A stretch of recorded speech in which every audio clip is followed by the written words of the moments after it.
দেশের বিভিন্ন জায়গার আনাচে কানাচে অলিতে গলিতে এখানে সেখানে যেখানে ওখানে শোনা যাচ্ছে সব আতঙ্কের গল্প। এমনকি নিউজ টেলিভিশনও দেখাচ্ছে এই একটাই খবর। ভাইরাল হয়ে গেছে পুরো বাংলাদেশ জুড়ে। বিভিন্ন জায়গায় টুকরো টুকরো ও খণ্ড খণ্ড মৃত লাশের দেহ খুঁজে পাচ্ছে বাংলাদেশ সেনাবাহিনী, আর্মি বাহিনী, নৌবাহিনী, র্যাব বাহিনী, পুলিশ বাহিনী, সিআইডি বাহিনী। যাদের লাশের টুকরো টুকরো গুলো খুঁজে পাচ্ছে তাদের একজনকে খুব নৃশংস ও ভয়ঙ্করভাবে অত্যাচার করে মেরে ফেলা হয়েছে, যাদের বর্ণনা দিতে গেলে নিজের শরীর থেকে যেন আত্মাটা বেরিয়ে যাচ্ছে। তারপরও বলতে হচ্ছে তাদের এতটাই নৃশংসভাবে খণ্ড খণ্ড করে মেরেছে যে তাদের শরীরের কোনো অস্তিত্ব নেই। মেয়েদেরকে এতটা নৃশংসভাবে মেরেছে যা বলার বাইরে। মেয়েদের ধরে হাত কেটে তাদের যৌনাঙ্গের ভেতরে ঢুকিয়ে দিচ্ছে। এমনকি বিভিন্ন রাসায়নিক ও ঝালযুক্ত অ্যাসিড এবং বিভিন্ন রাসায়নিক ফর্মুলা ইউজ করে তাদের যৌনাঙ্গ নষ্ট করে দিচ্ছে। বিভিন্ন লজ্জাস্থান কেটে ফেলছে। এমনকি সেই লজ্জাস্থানগুলো তারের ভেতরে ঢুকিয়ে রোদে শুকাতে দিচ্ছে। পুরুষগুলোকে আরও নৃশংসভাবে হত্যা করেছে। যাদেরকে মেরেছে তাদের একজনকে পুরুষত্ব কেটে তাদের এই লজ্জাস্থানে ঢুকিয়ে দিচ্ছে। হাত দুটো কেটে বিভিন্ন লজ্জাস্থান কেটে ফেলেছে, খণ্ড খণ্ড করে ফেলেছে। চোখ দুটো উপড়ে ফেলেছে, ঠোঁটগুলো কেটে উল্টো করে ঝুলিয়ে দিয়েছে। মাথার চামড়া কেটে মগজ বের করে দিয়েছে। শরীরের ভেতরে থাকা বিভিন্ন অঙ্গ প্রত্যঙ্গ পায়খানার দরজা দিয়ে বের করেছে। কারো কারো মুখের ভেতর থেকে জিহ্বা কুকুরের মতো বের করে আছে।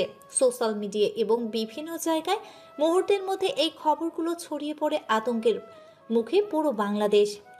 ৮টি বিভাগ, ৬৪টি ডিস্ট্রিক্ট, ৪৯৫টি উপজেলা, ৬৫২টি থানা, ১২টি সিটি কর্পোরেশন, ৩২৮টি পৌরসভা, ৪৫৭১টি ইউনিয়ন, ৯৭১৯১টি গ্রাম বর্তমানে ভীষণ আতঙ্কে আছে।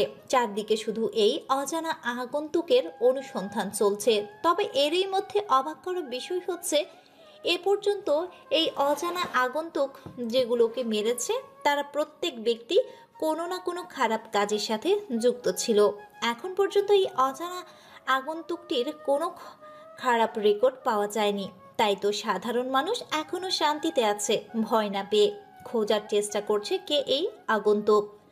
অন্যদিকে এই খবর ছড়িয়ে পড়ার সাথে সাথেই কোনো এক ব্যক্তি দৌড়াতে থাকে পাগলের মতো করে নিজের গন্তব্যে। দৌড়াতে দৌড়াতে পৌঁছে যায় নিজ গন্তব্যের উদ্দেশ্যে। গোডাউনের ঝাঁপ ঠেলে ভেতরে প্রবেশ করে হাঁপাতে হাঁপাতে। চেয়ারের উপর বসে থাকা কয়েকটা ব্যক্তি ছেলেটির এভাবে হাঁপাতে দেখে বেশ খানিকটা অবাক হয়। ভ্রু কুঁচকে সেদিকে তাকায় আর বলে ওঠে, কিরে রাব্বু, তুই এভাবে দৌড়াচ্ছিস কেন? আর এভাবে হাঁপাতে হাঁপাতে কোথা থেকে এলি? কি হয়েছে? এই, ওকে কেউ পানি দে তো। রিমন নামের ছেলেটির এই কথা শুনে অপর একটি ছেলে রাব্বু নামের ছেলেটিকে এক জগ পানি এগিয়ে দেয়। ছেলেটি এক ঢোকে সম্পূর্ণ পানি খেয়ে ফেলে। এখন যেন তার ভেতরে প্রাণ ফিরে এসেছে। ছেলেটি আতঙ্কে সুরে বলে ওঠে, ভাই সর্বনাশ হয়ে গেছে, আমাদের তো আন্ডারগ্রাউন্ডে যেতে হবে, কেননা দেশের নতুন গ্যাং এসেছে। মানেটা কি? কি বলছিস তুই? নতুন গ্যাং এসেছে মানে? একটু ব্যাপারটা খোলাসা করে বলতো শুনি। ভাই এখনও খবর দেখেননি? সারা বাংলাদেশে এই খবরটা ছড়িয়ে ছিটে রয়েছে। বাংলাদেশে নতুন একটা গ্যাং এসেছে। গ্যাংটার নাম দেওয়া হয়েছে ভাইরাল গ্যাং। হ্যাঁ, শুনেছি গ্যাংটার নামে। এই গ্যাংটা এসেছে তো আমাদের কি? ভাই এই গ্যাংটা খুঁজে খুঁজে সব সন্ত্রাসীদের হত্যা করেছে। খুব নৃশংসভাবে প্রায় কয়েকজনকে মেরে ফেলেছে, কয়েক উপজেলা এবং বিভাগীয় পর্যায়ে। আমার তো ভয়ে গলা শুকিয়ে আসছে। তাহলে তুই দেখে আয়, এই গ্যাংটার বিষয়ে তুই খবর নে, তারপর আমাকে জানা। সাবধানে থাকবি আর আন্ডারগ্রাউন্ডে চলে যাবি। শুধু একটা খবর পেয়েছি, গ্যাংটা কোনো বাইরের দেশে এবং খুব শক্তিশালী এবং পাওয়ারফুল, যার কোনো অস্তিত্ব নেই। হঠাৎ আসে আর নিমিষে চলে যায়। আমি তো গেলাম। এই বলে আর কাউকে কোনো কিছু বলার সুযোগ না দিয়ে রাব্বু নামের ছেলেটি চলে যায় সেখান থেকে। রিমন সহ বাকি ছেলেগুলো আন্ডারগ্রাউন্ডে যাওয়ার সিদ্ধান্ত নেয়। অন্যদিকে কলেজের মধ্যে হেলতে দুলতে প্রবেশ করছে একটি ছেলে। পরনে খারাপ কোনো পোশাক না থাকলেও বেশ ভালোই পোশাক পরেছে।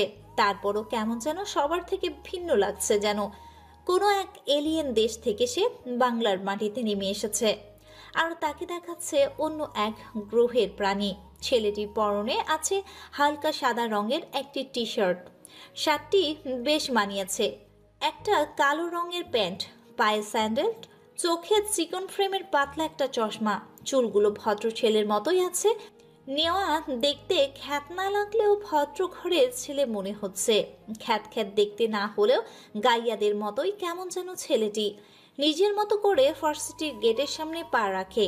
পা রাখার সাথে সাথেই ছেলেটি হাত দিয়ে নিজের চশমাটাকে নাকের কাছে এনে এদিক ওদিক সামনে পেছনে তাকিয়ে আবার সামনে হাঁটা ধরে। সামনে পা বাড়িয়েছে তখনই ছেলেটি কোনো কিছুর সাথে হোঁচট খেয়ে পড়ে যায়। পড়ে যাওয়ার সাথে সাথেই কোনো কিছু যেন অনুভব করে নিজের সাথে।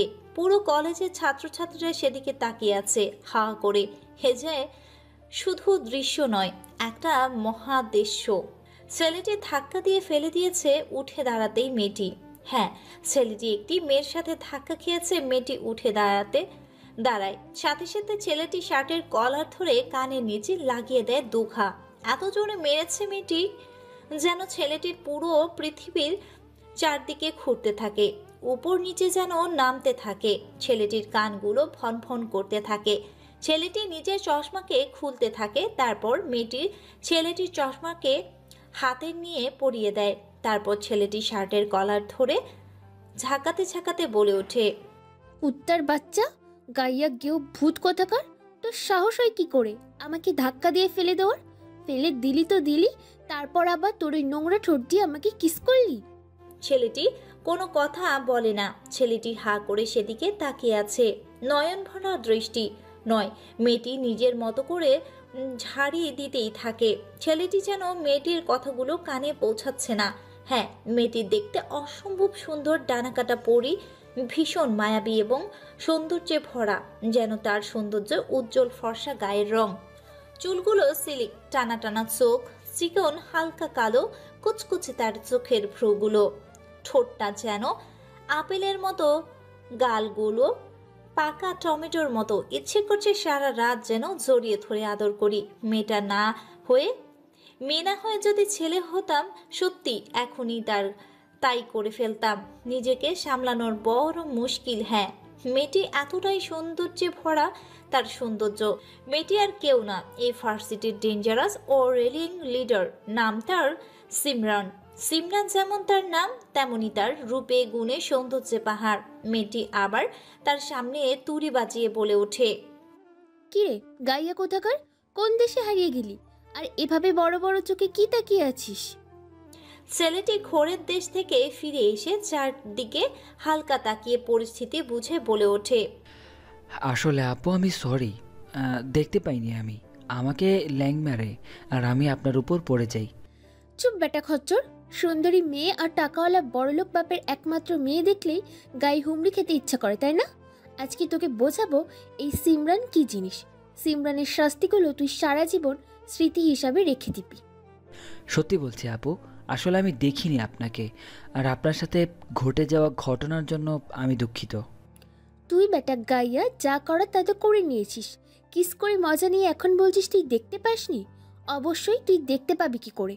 দুই চোখের সাথে তো ফ্রি আরও দুটো চোখ পড়েছিস, টোটাল 4 চোখ, তারপরও দেখতে পাসনি। আসলে আপু আমি ভার্সিটিতে নতুন, আজকেই জয়েন করেছি। তোকে তো এতদিন ধরে খুঁজছিলাম, আজকে তোকে পেয়েছি, চল। এই বলে ছেলেটি শার্টের কলার ধরে টানতে টানতে নিয়ে যায় আম গাছের নিচে। সেখানে সবাই আড্ডা দিচ্ছে। সিমরানকে এভাবে একটা ছেলেকে টানতে টানতে নিয়ে আসতে দেখে তাদের বন্ধু এবং বান্ধবী এগুলো বলে ওঠে, কি রে সিমরান, এটাকে তুই কোথায় পেলি? আর এভাবে টানতে টানতে নিয়ে আসছিস কোথায়? এই বলদটাকে গেটের সামনে পেয়েছি, ওর সাহস হয় কি করে আমাকে কিস করার? তাই তাহলে আজকে তো সেই মজা হবে। চল আর দেরি না করে শুরু করে দেই। একদম ঠিক বলছিস। তাই আর দেরি না করে একে আজকে সেই রেগিং দেব। ছেলেটি তাদের অনেক বোঝানোর চেষ্টা করে, কিন্তু কোনোভাবেই বোঝাতে পারে না। এরপর মেয়েগুলোর মুচকি হাসতে থাকে। এরপর বলে ওঠে, আচ্ছা শোন, আজকে কি কি শাস্তি দেওয়া যায় বলতো? শোন, ওকে আজকে অন্য র্যাগিং করব। ওর শরীর থেকে সমস্ত কাপড় খুলে নিয়ে খালি গায়ে পুরো ভার্সিটি ঘোরাবো। আর হে, তার সাথে যেহেতু তোকে লিপসিং করছে, সেজন্য তুই তাকে লিপস্টিক চিহ্ন এঁকে দিবি তার সারা শরীরে। হ্যাঁ, এটা অবশ্যই তুই ভালো বলেছিস। চল তাহলে শুরু হয়ে যাক। এই বলে কয়েকটা ছেলে এসে রানাকে পেছন থেকে জাপটে ধরে। তারপর আখি, রুহি আর সিমরান ছেলেটির পরনে থাকা টি শার্টগুলো খুলে ফেলে, তারপর লিপস্টিক এনে মাখিয়ে দেয় পুরো শরীরে। সবাই হাসতে থাকে। ভার্সিটির ভেতরে সবাই ভিডিও করতে থাকে, কেউ কেউ বিভিন্ন জায়গায় পোস্ট করছে। তারপর সিমরান আবার বলে ওঠে, শোন, কেউ একজনকে গোবরের ঘোল নিয়ে আয়, ওটা দিয়ে আজকে ওকে গোসল করিয়ে ছাড়বো। এই সিমরানের সাথে বেয়াদবি করার পরিণাম তাকে আজকে বুঝিয়ে দিব। সিমরানের কথা মতো কেউ একজন গিয়ে গোবরের খোলা নিয়ে আসে, তারপর ঢেলে দেয় রানার মাথায়। রানা কোনো কিছু করতে পারে না, চুপচাপ সবকিছু সহ্য করে নেয়। এদিকে সবাই মিলে তারা হাসতে থাকে। তারপর উড়াধুরা মারতে শুরু করে। মারতে মারতে প্রায় অনেক জায়গায় ফাটিয়ে ফেলেছে। তারপর তারা যাওয়ার সময় বলে ওঠে, আমি সিমরান, ভালো করে চিনে রাখ, কখনো আমার সাথে লাগতে আসবি না, নাহলে বুঝিয়ে দেব সিমরানের শাস্তিগুলো ভুলে যায় না, স্মৃতি হিসাবে থেকে যায়। তারপর সবাই চলে যায়। এদিকে শরীরের এরকম অবস্থা নিয়ে উঠে দাঁড়াই রানা। তারপর চশমাটা পরে নাকের কাছে এনে চোখ দিয়ে চারদিকটা ভালো করে দেখে আবার চশমাটাকে পরে মুচকি একটা হাসি দিয়ে সেখান থেকে বেরিয়ে পড়ে নিজের গন্তব্যের উদ্দেশ্যে। কেননা পুরো শরীর থেকে গোবরের গন্ধ বের হচ্ছে, সাথে এত মারধর আর এত লিপস্টিকের দাগ নিয়ে ক্লাস করা যাবে না। সেখানে এক মুহূর্ত দেরি না করে নিজের বাড়ির উদ্দেশ্যে রওনা দেয়। রাস্তা দিয়ে যাওয়ার সময় সবাই তার দিকে হা হা করে তাকিয়েছিল, যেন সে কোনো এক এলিয়েন, কোনো এক অন্য গ্রহ থেকে বাংলাদেশের মাটিতে চলে এসেছে। সবাই হা করে সেদিকে তাকিয়ে আছে। রানা আর কোনো কিছু না তাকিয়ে সোজা নিজের বাড়ির উদ্দেশ্যে রওনা দেয়। কয়েক মিনিটের মধ্যে বাড়ির মধ্যে পৌঁছে যায়। বাড়ির সামনে যেতে না যেতেই দারোয়ান গেট খুলে দেয়। তারপর ভেতরে প্রবেশ করে রানা। তারপর রানা ফ্রেশ হয়ে হালকা একটু খাওয়া দাওয়া করে ঘুম দেয়। সন্ধ্যা 6টা বাজে। একটু হাঁটতে বেরিয়েছে রানা। রানার চোখ যায় রাস্তার পাশে দাঁড়িয়ে থাকা একটি সাদা রঙের কারের দিকে, যেন কেউ একজন কিছু করছে। সেদিকে তার চোখ থমকে যায়। সেখানে ধীরে ধীরে এই গাড়িটির কাছে যেতে থাকে রানা গাড়িটার কাছে গিয়ে দেখতে পায় গাড়িটির নড়াচড়া করছে, কিন্তু বাইরে থেকে তেমন কোনো কিছু দেখা যাচ্ছে না।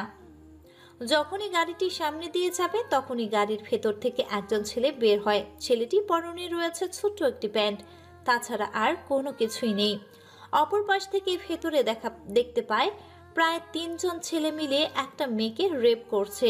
তবে অবাক করা বিষয় হচ্ছে মেয়েটি নিজে থেকেই কোনো বাধা দিচ্ছে না, বরং সে সবগুলোকে ভালোবেসে আগলে নিচ্ছে। এক এক করে সবাই নিজেদের কাজ করে গাড়ির ভেতর থেকে বের হয়ে তারপর মেয়েটিকে বের করে তারপর তারা একে অপরের কথা বলতে থাকে। এমন সময় ছেলেটি বলে ওঠে, শোন, আজকে হেভি মজা পেয়েছি, তাই আজকে বাড়িতে যাব না, নাইট ক্লাবে সময় কাটাবো। আর সেখানে একটা হোটেল ভাড়া করব, সেখানে ডিস্ক করে আবার রাতে মজা করব। আপন নামে ছেলেটি মুখে এই কথা শুনে সবাই হেসে ফেলে। তারপর সেখানেই সেই মেয়েটি নিজের পরনে থাকা কাপড়গুলো ঠিকঠাক করতে করতে মুচকি হেসে আপনের উদ্দেশ্যে বলে ওঠে, একদম ঠিক বলেছো বেবি, আজকে বাড়িতে যাব না, সারা রাত মজা করব। কি বলিস তোরা? চল। ওকে ঠিক আছে, তাহলে চলো সবাই মিলে। সিদ্দিক, রুবেল, রবিউল, দেলোয়ার, তোরা দেরি করিস কেন? গাড়িতে চড়ে বস, আর আমি মজা নিতে যাই। এতক্ষণ ধরে মজা নিলে, তারপরে তোমার মজা নেওয়া বাকি আছে। তারপর তারা গাড়ি নিয়ে রওনা দেয়, চলে যায় নিজের মতো করে। গাড়িতে যেতে যেতে আপন আর বেবি নামের মেয়েটি আরও নোংরামি করতে থাকে গাড়িতে। একটি ছবি আর কিছু পিক তুলে ছেলেগুলোকে পুরো ডিটেলস পাঠিয়ে দেয় কোনো এক নম্বরে। তারপর মুচকি হেসে রানা সেখান থেকে চলে যায়। বাড়িতে গিয়ে ফ্রেশ হয়ে পড়তে বসে। রাত 1টা বাজে 4। দিকটা শুনশান, নির্জন। বাড়ির ভেতর থেকে বের হয়ে কোনো এক হায়নারূপী ক্ষুধার্ত এক হায়না, যাকে চেনা যায় না যাকে দেখা সম্ভব কিন্তু চেনা অসম্ভব। আগন্তুকটি বাড়ির মেইন গেট খুলে রাস্তায় বের হয়ে সাথে সাথে একটা লাল রঙের কোটি কোটি টাকা দামের লাক্সারিস গাড়ি এসে থামে। তারপর একজন বডিগার্ড গাড়ির দরজা খুলে দেয়। আগন্তুকটি গাড়ির ভেতরে বসে পড়ে। গাড়িটি মুহূর্তের মধ্যে চোখের পলকে নিমিষেই মিলিয়ে যায় এই রাতের জ্যোৎস্নার আলোতে। গাড়িটি চলেছে নিজের গন্তব্যের উদ্দেশ্যে, চলে আসে কয়েক মুহূর্তের মধ্যে তার নিজ গন্তব্যের উদ্দেশ্যে। গাড়িটি পার্কিং করে একটা হোটেলের সামনে, তারপর গাড়ি থেকে একই স্টাইলে বের হয়।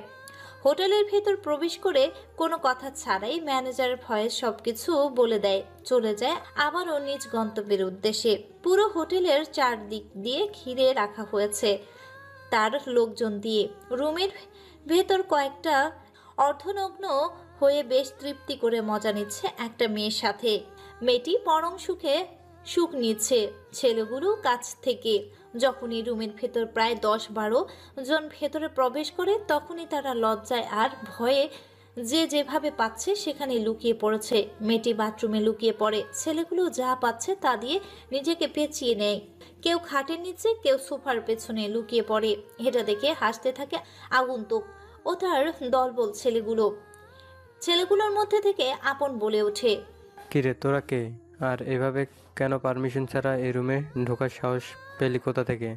ছেলেটির কথা শুনে সবাই হাসতে থাকে, কেউ কোনো কথা বলে না। আপন বেশ ঘাবড়ে যায়, সাথে তার বন্ধুরাও, এবং মেয়েটি বাথরুমে লুকিয়ে আছে। অবশেষে আপন আবার বলে ওঠে, কিরে তোরা জানিস আমি কে? যদি নিজের ভালো চাস তো এখান থেকে বেরিয়ে যা। আর তোদেরও যদি মেয়ের প্রয়োজন হয় তাহলে আমি ফোন করছি, অন্য রুমে চলে যা। এ কথাটা বলার সাথে সাথে ছেলেটি শরীর থেকে মুহূর্তের মধ্যে চোখের পলকে কেউ কোনো কিছু বুঝে ওঠার আগেই ডান হাতের ঘাড় পর্যন্ত শরীর থেকে আলাদা করে ফ্লোরে পড়ে যায়। হাতটা সেখানে লাফালাফি করতে শুরু করে। হঠাৎ এমন হওয়াতে উপস্থিত থাকা সকলে চমকে ওঠে। ঝড়ের বেগে কয়েক হাত ধরে পিছনে যায় চিৎকার করে ছেলেটি। আগন্তুক মুচকি একটা হাসি দেয়। আগন্তুকটির ডান হাত ফয়সাল বলে ওঠে, কুত্তার বাচ্চা, তোর সাহস হয় কি করে ভাইয়ের সামনে থাকা অবস্থায় তুই আমাদের সবার সামনে ভাইকে অপমান করিস? ছেলেটি এবার ব্যথায় কাতরাতে থাকে। চোখ দিয়ে পানি বের হয়ে গেছে, অঝরের রক্ত পড়ছে কাটা অংশ থেকে। ভয়ে কেউ কোনো কথা বলতে পারছে না। সবার গলা শুকিয়ে গেছে। প্রত্যেকের পরনে আছে কালো পোশাক, কালো কেস, মাস্ক, এমনকি মাথায় কালো কাপড়, কালো সানগ্লাস, পুরো কালো ব্ল্যাক মাফিয়া কিলার। আপন নামের ছেলেটি ব্যথায় কাতরাতে কাতরাতেই বলে ওঠে, কে তোরা? আর কে তোর ভাই?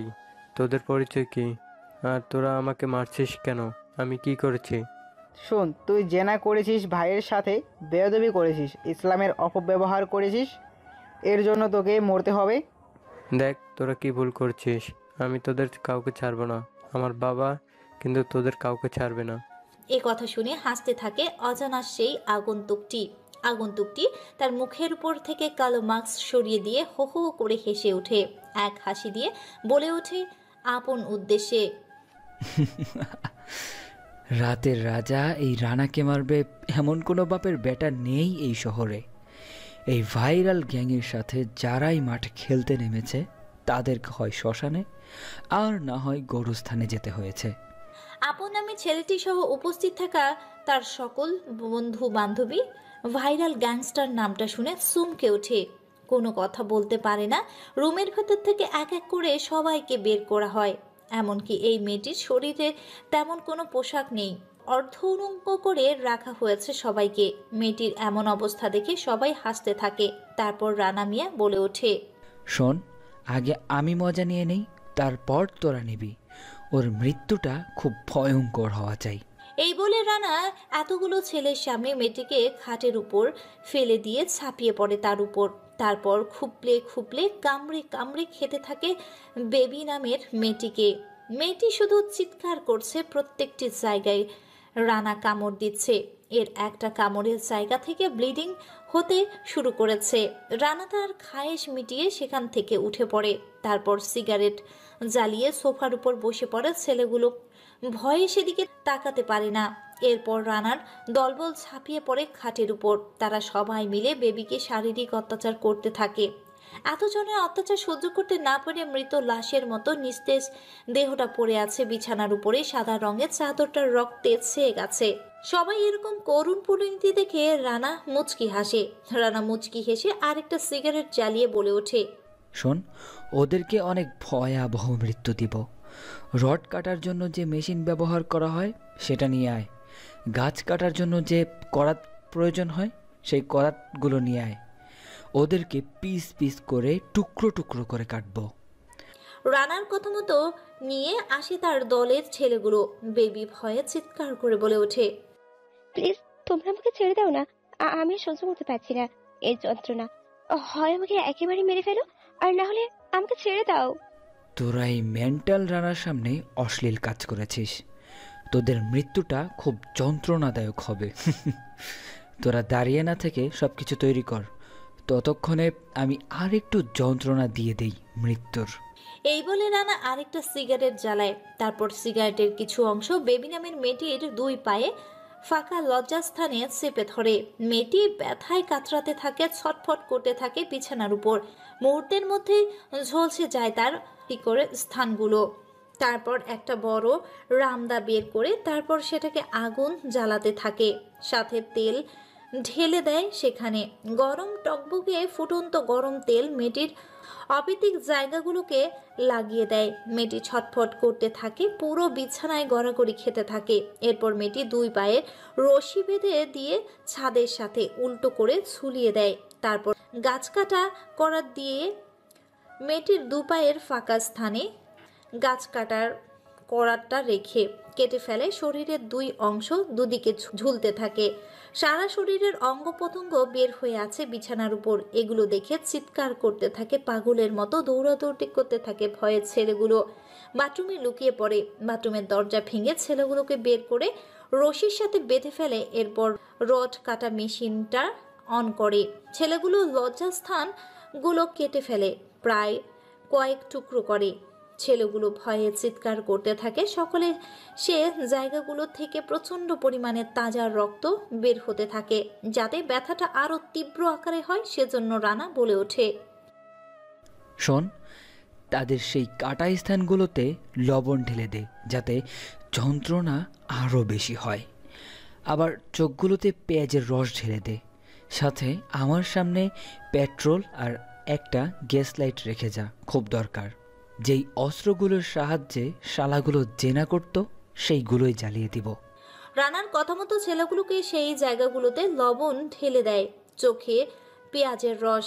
কিছুক্ষণ পর তাদের সেই পুরুষোত্তর ক্ষতস্থানে পেট্রোল ঢেলে দিয়ে আগুন জ্বালিয়ে দেয়। দাউ দাউ করে জ্বলতে থাকে সেই স্থানটা। তারপর রানা আর একটা সিগারেট জ্বালায়। সিগারেট জ্বালিয়ে টানতে থাকে মনে সুখে। ছেলেগুলো ফ্লোরের উপর ছটফট করতে থাকে, লাফালাফি করতে থাকে, কিন্তু তারা চিৎকার করতে পারে না, কারণ তাদের জিহ্বা কেটে ফেলেছে। রানা আবার বলে ওঠে, শোন, এই কুত্তার বাচ্চাগুলোকে উল্টো করে ঝুলিয়ে দিয়ে জীবন্ত অবস্থায় তাদের শরীর থেকে চামড়াগুলো আলাদা করে ফেল। আমি এখানেই আছি। আর হ্যাঁ, এই দৃশ্যগুলো ভিডিও করে সোশ্যাল মিডিয়াতে ছেড়ে দে। ওকে বস, ঠিক আছে, হয়ে যাবে এক্ষুনি। এরপর ছেলেগুলোর পায়ে রশি বেঁধে উল্টো করে ঝুলিয়ে দিয়ে ছাদের সাথে বেঁধে ফেলে। এরপর ছেলেগুলো শরীর থেকে শরীরের চামড়াগুলো আলাদা করতে থাকে। জীবন্ত অবস্থা চিৎকার করতে থাকে ছেলেগুলো। রক্ত গড়গড় করে পড়তে থাকে। পুরো রক্ত রুম সহ বাইরে বের হয়ে গেছে। গভীর রাত হয়, কেউ বুঝতে পারে না। তারপর ছেলেগুলোকে এক এক করে ফ্লোরের উপর রেখে দেয়া হয়। চামড়াগুলো এক পাশে রেখে দেওয়া হয়। চামড়াবিহীন শরীরগুলোকে এক লাইনে সাজিয়ে রাখা হয়। তারপর বেবি নামের মেয়েটির বিভিন্ন লজ্জাস্থান কেটে সেগুলোকে হাতে এবং মুখে রেখে দেয়া হয়। তারপর রানা একটা মুচকি হাসি দিয়ে সেখান থেকে বেরিয়ে পড়ে। পরের দিন সকালে চারদিকে এই একটা খবর মুহূর্তের মধ্যে ছড়িয়ে পড়ে পুরো হোটেল জুড়ে। রক্তে রক্তাক্ত হয়ে গেছে সাদা ফ্লোরগুলো রঙিন হয়ে উঠেছে লাল রক্তে। সাংবাদিকগুলো একের পর এক খবর দেখাচ্ছে এবং খবর পড়ে শোনাচ্ছে। এই খবর দেখে মানুষেরা আরও আতঙ্কে পড়ে যায়। ভয় পেতে থাকে ভাইরাল গ্যাংস্টারকে। তদন্ত করতে চায় পুলিশ সহ বিভিন্ন সেনাবাহিনী। তারা লাশের এমন করুণ পরিণতি দেখে নিজেরাই ভয়ে হাত দেওয়ার সাহস পায় না। সেনাবাহিনীর মেয়েগুলো এবং পুলিশ কনস্টেবল মেয়েগুলো এই দৃশ্য দেখে ভয়ে ও লজ্জায় সেখান থেকে জ্ঞান হারিয়ে ফেলে। অনেক কষ্ট করে সবকিছু এক জায়গায় করে পাঠিয়ে দেওয়া হয় ফরেন্সিক ল্যাবরেটরিতে। বিভিন্ন খবরের কাগজে আজকের শিরোনাম ও হেডলাইন। এই আজকের একটাই খবর, যেটা মুহূর্তের মধ্যেই বাংলাদেশ সহ আশেপাশের বিভিন্ন দেশগুলোতে ছড়িয়ে পড়ে আতঙ্কের পড়ে যায় এই ভাইরাল গ্যাংস্টারকে নিয়ে। তদন্ত শেষে এই খবরটা এখনও সাংবাদিক নানাভাবে প্রচার করতে থাকে। তারপর পুরো হোটেল বন্ধ করার নির্দেশ দেয়, সেখান থেকে চলে যায়। সকাল 9টা বাজে একই দিনের মতো আজকেও বেরিয়ে রানা ভার্সিটির উদ্দেশ্যে। হ্যাঁ, এই রানাকেই তাহলে পরিচয়টা করিয়ে আনি, চলুন। রানা সেই যে কিনা রাতের আধারে বের হয়ে হায়না বেশে মানুষকে খুপলে খেতে থাকে। রানা হলো বাংলাদেশ সহ প্রায় 48টিরও বেশি দেশে আন্ডারওয়ার্ল্ডের রাজা, যারা তার আন্ডারে কাজ করে। বিভিন্ন কর্মকর্তারা, এমনকি যার নাম শুনলে আবছা আবছা গুন্ডাগুলোও ভয়ে তাদের স্থান বাধ্য হয়ে যায়। রানা দেখতে 6 ফুট 4 ইঞ্চি, বেশ স্বাস্থ্যবান, বিশাল আকারের দেহ, সবাই শ্যামলা বর্ণের হয়ে থাকে। কিন্তু এই রানা একদম ভিন্ন। বিদেশিদের মতোই উজ্জ্বল ফর্সা, দুধে আলতা গায়ের রং তার, সাদা ধপধপে তার শরীরের চামড়া, বেশ দেখতে স্মার্ট এবং স্টাইলিশ একটি ছেলে। তবে তার আসল গায়ের রং চেনা খুব মুশকিল, কেননা দিনের বেলা সে একদম খেতার আনস্মার্ট হয়ে বের হয় দুর্নীতি দমন করতে। রানা বিভিন্ন স্বেচ্ছাসেবী সংগঠনের সাথে জড়িত রয়েছে। পৃথিবীতে তার আপন বলতে সবাই আছে, তবে গল্পের সাথে থাকলে অবশ্যই জানতে পারবেন। পায়ে হেঁটে কলেজের ভেতর প্রবেশ করলো রানা। রানাকে দেখে সবাই মুচকি হাসে। সেদিনের সেই দৃশ্যটা আজও সবার সামনে ভেসে ওঠে। রানা আগের দিনের মতো আজকেও নাকের কাছে চশমাটাকে এনে এদিক ওদিক তাকিয়ে মুচকি একটা হাসি দিয়ে ভেতরে প্রবেশ করে। বাইরে থেকে সিমরান ও তার দলবল সবটাই দেখছে। রানাকে এভাবে ভেতরে প্রবেশ করতে দেখে শালিনী বলে ওঠে, কিরে সিমরান, রুহি আর রাখি আজকে তো দেখছি খ্যাত চলে এসেছে। সেদিনের কথা মনে হয় তার মনে নেই। চুপ শালি, তোর জন্য সেই আনস্মার্ট খ্যাটটার সাথে ধাক্কা খেয়ে বিনা বিয়েই বাসুরে যাচ্ছিল। তবে যাই বলিস, আমি কিন্তু মোবাইলে এখনো ভিডিও করে রেখেছি। তোদের দুজনের সেই কিস করা দৃশ্যটা কিন্তু আমার হেভি লেগেছে। তবে রে শালি শাকচুন্নি, তোর জন্য ওই খ্যাটটা আমাকে এতগুলো ছেলে মেয়ের সামনে কিস করেছে। আচ্ছা, যেটা হওয়ার হয়ে গেছে, আর কথা না বাড়িয়ে চল ও ক্লাসে ঢোকার আগে আর একটু মজা নিয়ে আসি। আচ্ছা চল, সবার আগে সিমরান তুই গিয়ে ঝামেলা শুরু করবি, তারপর আমরা যাব, তারপর আজকে আবার একটু কেলিয়ে আসবো। ওকে ঠিক আছে, চল তাহলে খেলাটা শুরু হয়ে যাক। তোরা পেছনে থাকবি কিন্তু। এই বলে তারা চলে যায় রানার সামনে। রানা যখনই ক্লাসের ভেতরে ঢুকতে চাপে তখনই পেছন থেকে সিমরান ডাক দেয়। কারো কণ্ঠস্বর শুনতে পেয়ে রানা পেছনে তাকায়। পেছনে তাকিয়ে দেখতে পায় সেদিনের সেই মেয়েটি তাকে ডাকছে। তাই রানা বলে ওঠে, জি আপু, আমাকে ডেকেছেন আপনি? হ্যাঁ, তোকে ডাকছি, এদিকে শোন তো তুই। ছেলেটি আর কোনো কথা না বাড়িয়ে মেয়েটির সামনে গিয়ে দাঁড়ায় আর বলে ওঠে, জি আপু বলুন, আমাকে কেন ডেকেছেন আপনি? তোর সাহস কি করে হয়? এই ভার্সিটিতে আসার মাত্র তোর 2 দিন হয়েছে, এরই মধ্যে তুই আমাকে প্রেম প্রস্তাব দিস। তার সাথে তুই আবার আমাকে তোর সাথে কিনা সেক্সুয়ালি রুম ডেটিংয়ের যাওয়ার জন্য প্রস্তাব দিস। এ কথা শুনে তো অবাক হয়ে যায় রানা। রানা বুঝতে পারে না মেয়েটি কি বলছে তাকে। সিমরান নামের মেয়েটি আবার বলে ওঠে, তোর মতো একটা খ্যাত ছেলের সাহস হয় কি করে? সুন্দরী রূপসী অপ্সরী পরীদের মতো দেখতে আমি এই সিমরানকে তোর এসব প্রস্তাব দেওয়ার সাহস হয় কি করে? আপু আমি সত্যি বলছি, আমি কোনো কিছুই জানি না। আমি তো সবে মাত্র এই ভার্সিটিতে পা রাখলাম আর নিজের ক্লাসরুমের উদ্দেশ্যে যাচ্ছিলাম, তখন আপনি পেছন থেকে আমাকে ডাকলেন। চুপ, তোর খুব শখ না আমার সাথে রুম ডেটিংয়ে যাওয়ার? আজকে তোকে বোঝাবো এই সিমরান কতটা ডেঞ্জারাস। প্লিজ আপু, আমার সাথে এমন কোনো কিছু করবেন না। আমি নতুন, কোনো কিছু চিনি না এই ভার্সিটিতে। সিমরান আর কোনো কিছু বলতে যাবে এমন সময় সিমরান সাজানো নাটকে তার বন্ধু বান্ধবীগুলো জয়েন করে রুহি, আঁখি, শালিনী এসে বলে ওঠে, প্রিয় সিমরান, কি হয়েছে তোর? এইভাবে চিৎকার করছিস কেন? নাকি সেদিনের মতো আজকেও তোকে এই খাটটা কিস করেছে? না রে, আজকে সেসব করেনি। আজকে সরাসরি এই দেখ চিঠিতে কি প্রস্তাব দিয়েছে। তাই তো দেখছি। তারপর এক এক করে সবাই চিঠিটা পড়তে থাকে। চিঠিটা পড়া শেষে আখি বলে ওঠে, শালা লুচ্চার সাহস হয় কি করে তোকে এসব প্রস্তাব দেওয়ার? চল, সেদিনের ধলাই মনে হয় ওর পছন্দ হয়নি, আজকে নতুনভাবে ওকে আর একটু সাজিয়ে দেই। আপু প্লিজ এমন কোনো কিছু করবেন না, আমি কোনো কিছুই করিনি। রানা মেয়েদের কাছে আকুতি মিনতি করতে থাকে। সিমরান বলে ওঠে, আচ্ছা কি করা যায় বলতো? শোন, ও যেহেতু তোকে এই প্রস্তাব দিয়েছে তাহলে ওর সাথে এমন করাই উচিত। আমি কি বলি শোন, ওকে মেয়েদের ব্রা পরিয়ে দে, সাথে লিপস্টিক আর ভালো করে ছুরি দিয়ে সাজিয়ে দে। এটা একদম ভালো হবে। আমিও বলি এমনটা করা উচিত। সিমরান, শালিনী একদম ঠিক বলছে, ওর সাথে এমন করা উচিত। আর এটা ভালো হবে, চল শুরু করে দেই। আপু প্লিজ আমাকে ছেড়ে দিন, আমার সম্মান নিয়ে খেলবেন না। আমি তো আপনাদের কোনো ক্ষতিও করিনি, আপনারা আমার সাথে এমন কেন করছেন? একদম চুপ করে থাকবি, না হলে সেদিনের মায়ের কথা মনে আছে তো?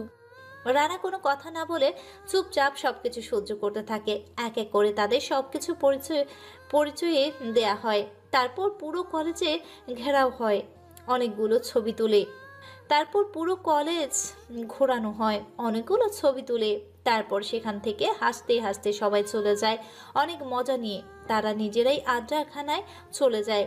রানা সবকিছু খুলে ফ্রেশ হয়ে মুচকি একটা হাসি দিয়ে সেখান থেকে বেরিয়ে আবার নিজের ক্লাসরুমে উদ্দেশ্যে চলে যায়। ক্লাসের ভেতর প্রবেশ করে দেখতে পায় পুরো ক্লাসরুম ছাত্রছাত্রী দিয়ে ভরা, একটা বেঞ্চিতে খালি নেই। তাই রানা কোনো কিছু না ভেবে সামনের বেঞ্চে বসে পড়ে। স্যার এখনো আসেনি। রানা নিজের মতো করে চুপচাপ বসে আছে। হঠাৎ করে কোনো কিছু শব্দে পুরো ক্লাস রুম থমকে যায়। সবাই সেদিকে হাঁ করে তাকিয়ে আছে। রানা অবাক হয়ে সিমরানের দিকে তাকিয়ে আছে, মানে বুঝতে পারে না সিমরান তাকে কেন মারলো। হ্যাঁ, সিমরান রুমে ঢোকার সাথে সাথেই পরপর বেশ কয়েকটা থাপ্পড় মারে রানাকে। রানা ভ্যাবাচাকা খেয়ে যায় আর রানা অসহায় হয়ে বলে ওঠে, এ কি আপু, আপনি আমাকে থাপ্পড় মারলেন কেন? চুপ, তোর সাহস হয় কি করে আমার জায়গায় বসার? তুই জানিস না এই জায়গায় আমি বসি? সিমরান যেখানে বসে সেখানে তোর মতো একটা ফকির বসার সাহস পাই কোথা থেকে? জায়গাটা কি আপনার বাপের টাকা দিয়ে কেনা, নাকি যে এখানে কেউ বসতে পারবে না? এ কথা বলাতে আরো বেশ কয়েকটা থাপ্পড় পড়ে রানার গালে। রানা কোনো কথা বলে না। সিমরান আবার বলে ওঠে, তোর সাহস কি করে হয় আমার বাপ তুলে কথা বলার? রানা এবার আর নিজের রাগটাকে কন্ট্রোল করতে না পেরে পরপর বেশ কয়েকটা থাপ্পড় লাগিয়ে দেয় সিমরানকে। থাপ্পড়ের যেন পুরো ক্লাস থর থর করে কাঁপতে শুরু করে। ক্লাসের ভেতরে ছাত্রছাত্রীরা চমকে ওঠে। কেউ কোনো কথা বলে না। অবাক হয়ে সবাই সেদিকে তাকিয়ে আছে। রানা এবার বলে ওঠে, এই সিমরান না কি যেন নাম তোর, শোন, তোর বাপের টাকা আছে বলে তুই যা ইচ্ছা তাই করবি? এটা আমি মেনে নিব না। তুই ভুল মানুষের সাথে তোর সাক্ষাৎ করেছিস, অনেক তোর অত্যাচার সহ্য করেছি। আর না, শোন, তোর যা ইচ্ছা তুই তাই করতে পারিস। নেক্সট টাইম এই রানার সাথে লাগার আগে 2 বার ভাববি। কথাটা বলেই রানা সেখানে বসে পড়ে। রানার এরকম রাগী মুখ দেখে সবাই চুপসে যায়, কেউ কোনো কথা বলে না। সিমরান পর্যন্ত ভয় পেয়ে যায়, কোনো কথা বলে না, চুপচাপ রানার পাশে বেঞ্চে বসে পড়ে। তখনই ক্লাসরুমের প্রবেশ করে স্যার।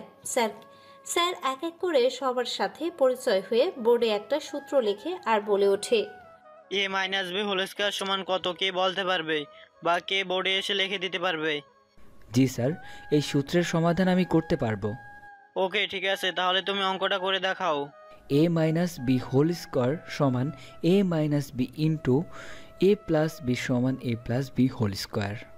সূত্রে সমাধান করে রানা। সবাই হা করে সেদিকে তাকিয়ে আছে।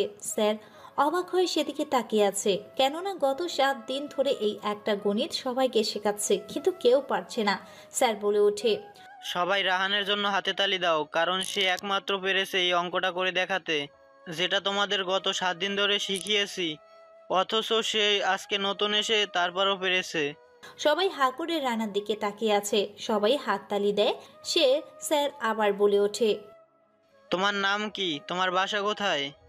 ফ্যামিলিতে কে কে আছে আর কোথা থেকে তুমি এসেছো? আমার নাম রানা। আমি অন্য কলেজ থেকে ট্রান্সফার হয়ে এসেছি। পরিবারের সবাই আছে আর আমি এখানে নতুন। ওকে রানা, যাও বসে পড়ো, ক্লাসে মন দিয়ে পড়বা, তাহলে ভালো কিছু করতে পারবে। জি স্যার, আমার জন্য দোয়া করবেন।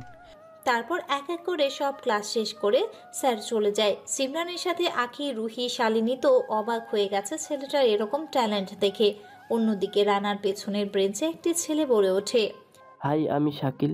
তুমি তো এই ভার্সিটিতে নতুন এসেছো, ওদের কাছ থেকে সাবধানে থাকবে।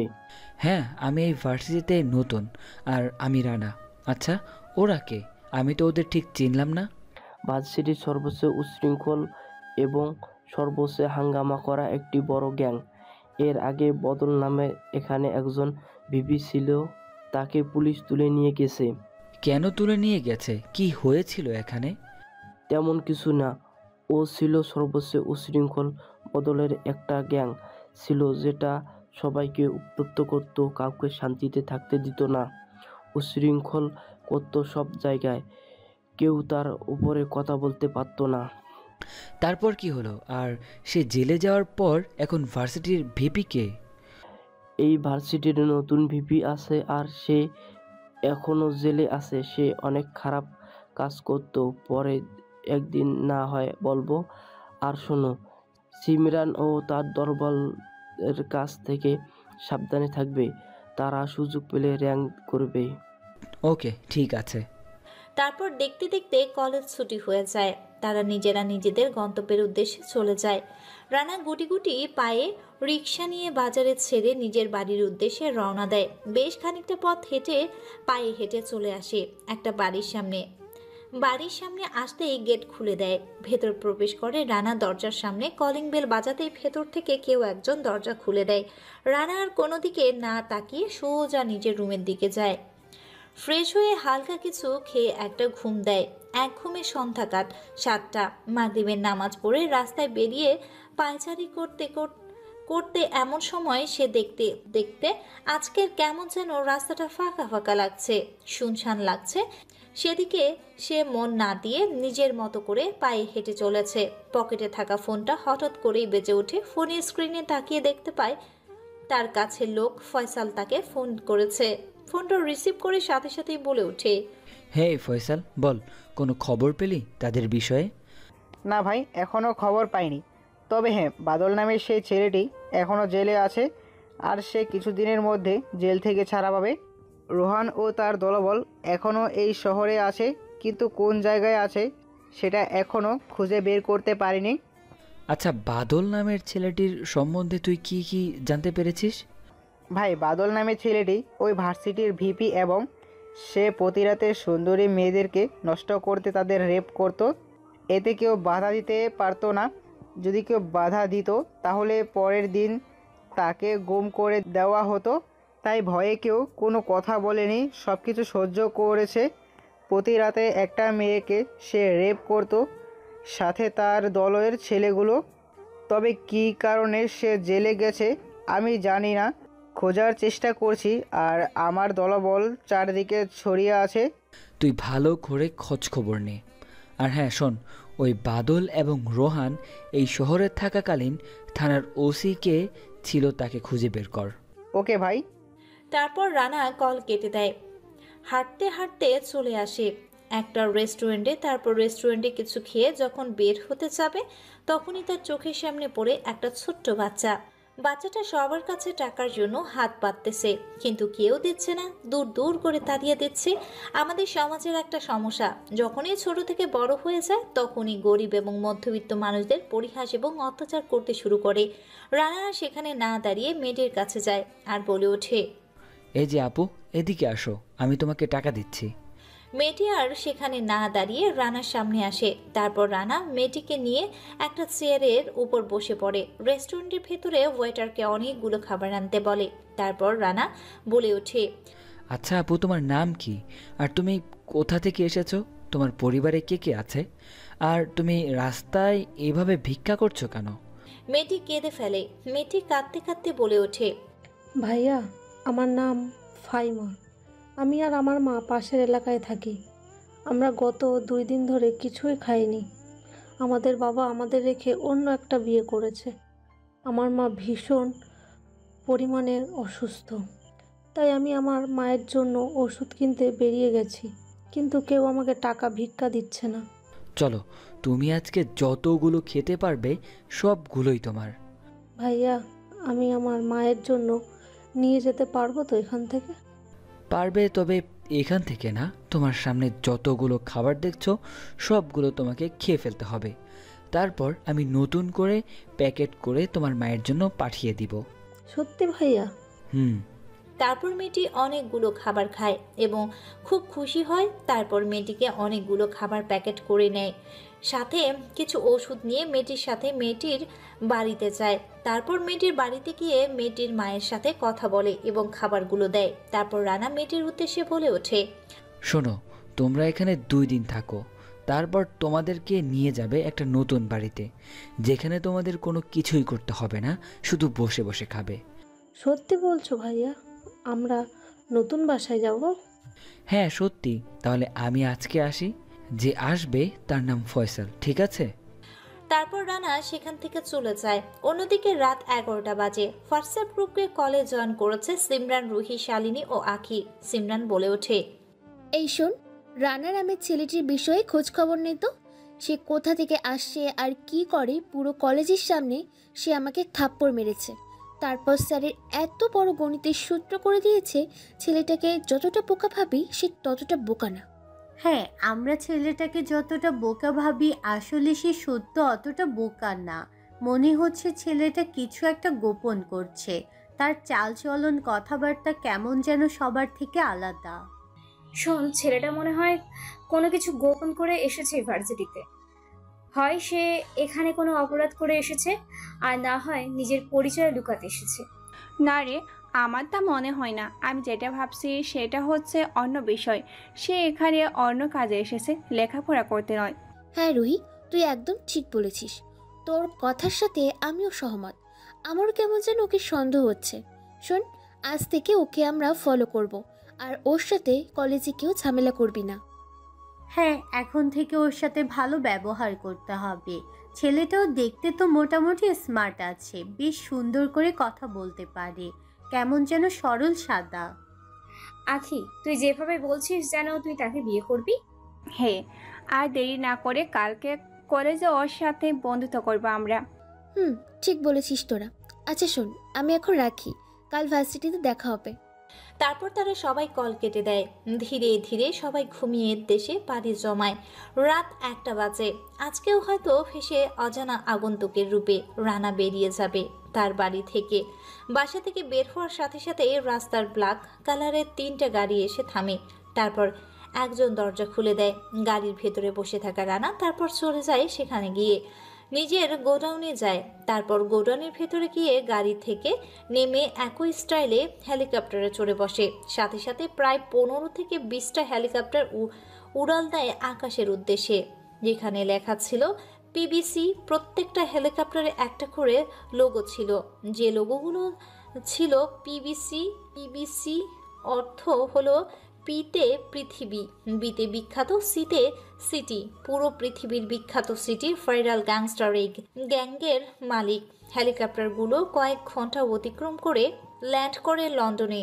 লন্ডনের একটা হোটেলের উপর হেলিকপ্টারগুলো থামায়। তারপর হেলিকপ্টারগুলোর ভেতর থেকে সবাই এক এক করে বের হয়ে আসে। রানা বলে ওঠে, পৃথিবীতে যতগুলো অপরাধী আছে সবাইকে গোরস্থান অথবা শ্মশান ঘাটে আমি দেখতে চাই, তাই কেউ যেন বেঁচে না থাকে। ওকে বস, ঠিক আছে, আজ হয়ে যাবে। এরপর প্রায় 100 জনের মতো ছেলে পেলে মিলে নিজেদের পজিশন এবং জায়গা মতো বের হয়ে থাকে।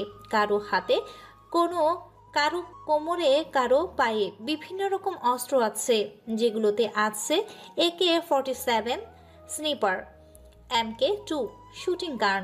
কোমরে আছে বিভিন্ন ধারালো অস্ত্র এবং বিভিন্ন জায়গায় রাখা আছে আত্মঘাতী বোমা। পুরো হোটেলটাকে চারদিক দিয়ে ঘিরে ফেলেছে।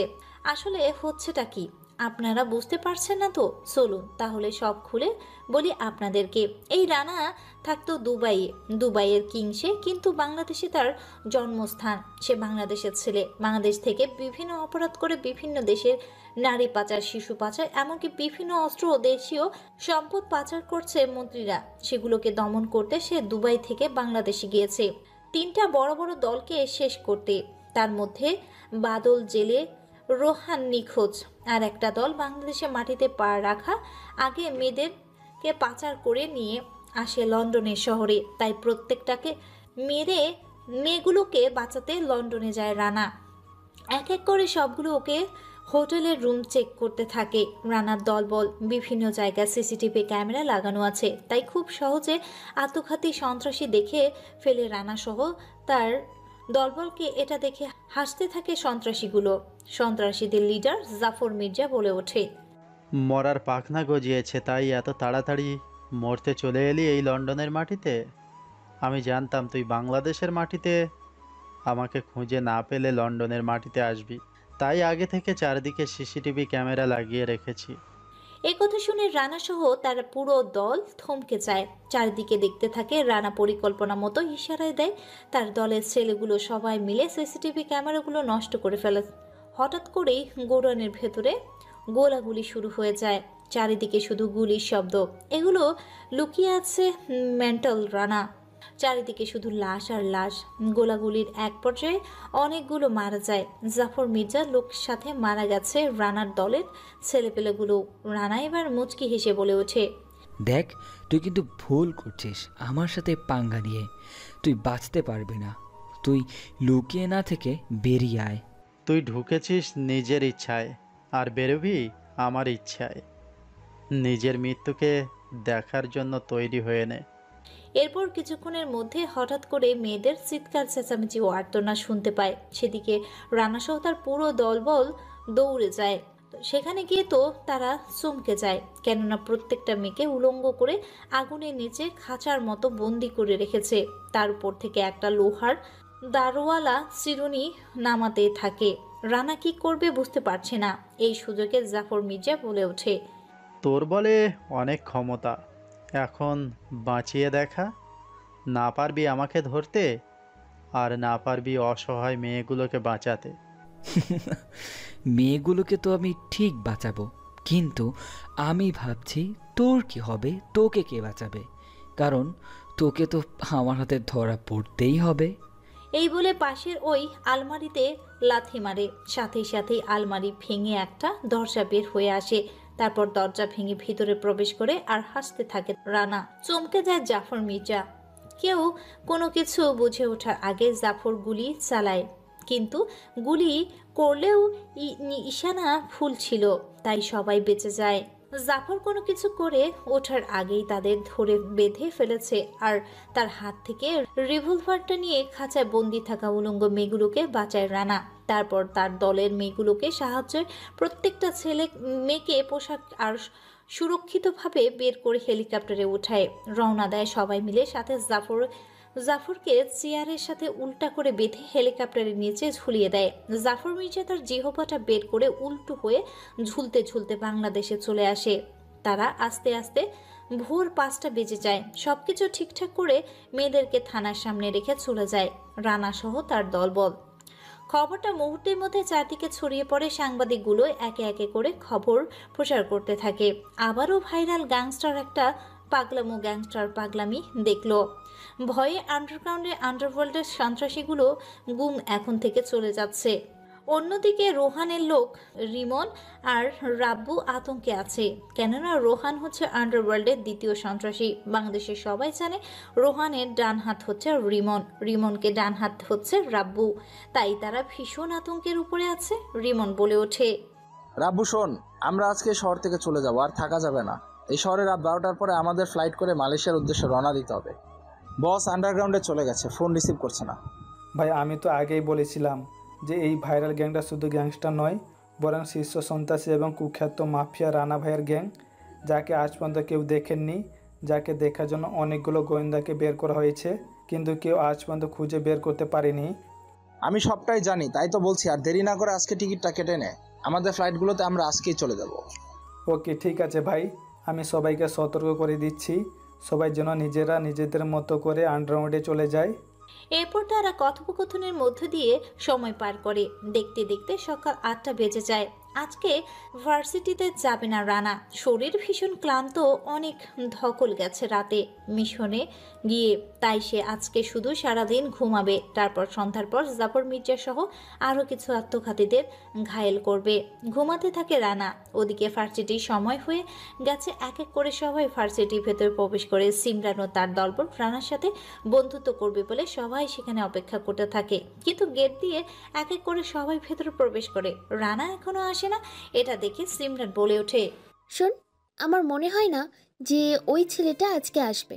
চল ক্লাসে চলে যাই, কালকে আসলে না হয় ওর সাথে বন্ধুত্ব করব।